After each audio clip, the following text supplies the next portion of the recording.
Marcus, you guys were down 8 with like 7 minutes to go in the fourth, and were able to push ahead with a big run there. What do you think was the key? It seemed like defensively, and JJ pointed out that you were able to kind of make some plays to spark the group. Yeah, just staying locked in. It's been a long time since we've been in that position, and had to fight back to get a victory. But it was just staying locked in, staying in control. Especially in tonight's game, there's a lot going on. A lot with the refs from both teams, and it was just chaotic. But we stayed with it and came out to win. Because you guys haven't been the most steady group in chaos, I would say, throughout the course of this year. As far as reference points go, how valuable can a game like tonight be where anybody who touched that court for you guys had an impact on winning? Huge.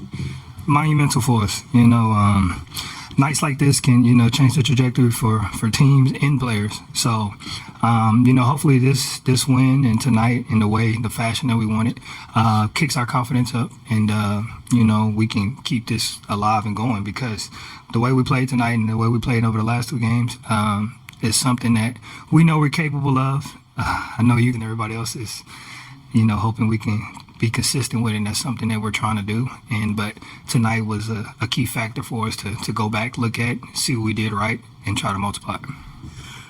Marcus, you had a key play on the sidelines when you were 2 against 1, and that is, I guess, is instincts, is you anticipation. That's one, but the other one about Zion, how much is just to be willing to take the hits when you're guarding him?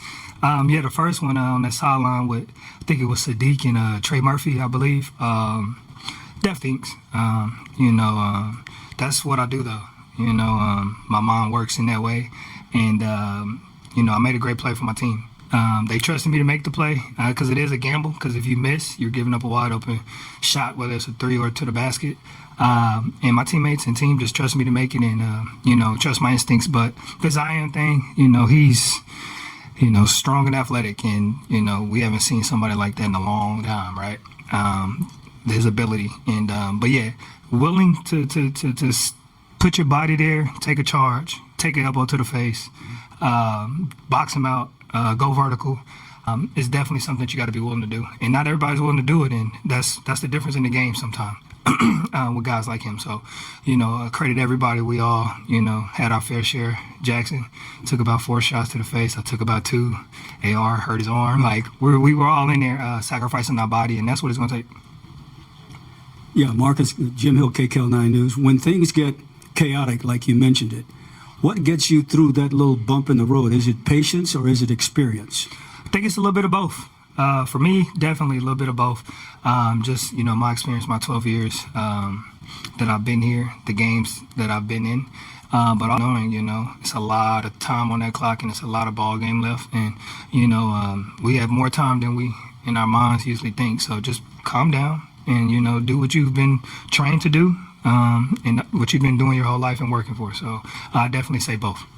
Marcus, you mentioned the shots to the face that Jackson took. Just what kind of energy does he give you guys when he is playing the way he does, like on defense specifically, and how does that kind of bleed over to what you guys do offensively? As we all know, it's that type of play is contagious, especially on that defensive end. When they started to go on a run, Jackson came in and he changed the game for us on that end, and we all looked at Jackson, and that got us all going. And any given night it could be anybody. Tonight was Jackson, but that's what Jackson does, and we appreciate everything. Marcus, JJ was saying, it was kind of reminiscent of what the wins looked like in the early season run you guys had. Did it feel that way to you guys as well on the court too? I definitely did. We fought, but it was one of those good fights.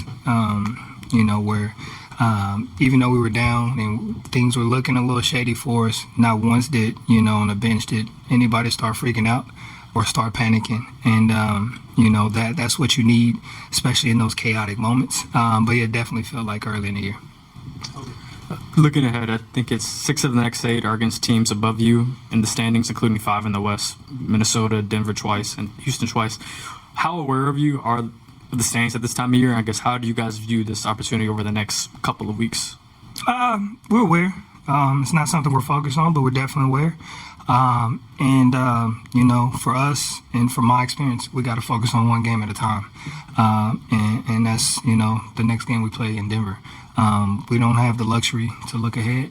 And I think if we can stay that course and just focus one game at a time, it'll give ourselves a chance to do some things and catch a good rhythm. But we definitely got to take it one game at a time and handle business. Hey, Marcus. JJ was saying that he has really trusted you in the lineup to end the game. And I'm just wondering how you keep your head in those clutch moments, because you're responsible on the defensive end, but you've also been making key shots as well. Just goes back to that experience I have. My years in Boston, you know, close games, tough games, chaotic games, and making plays in those, and understanding, you know, what I'm capable of and what I bring to this team, and just use that to my ability. You know, I appreciate JJ and this coaching staff trusting me down the stretch.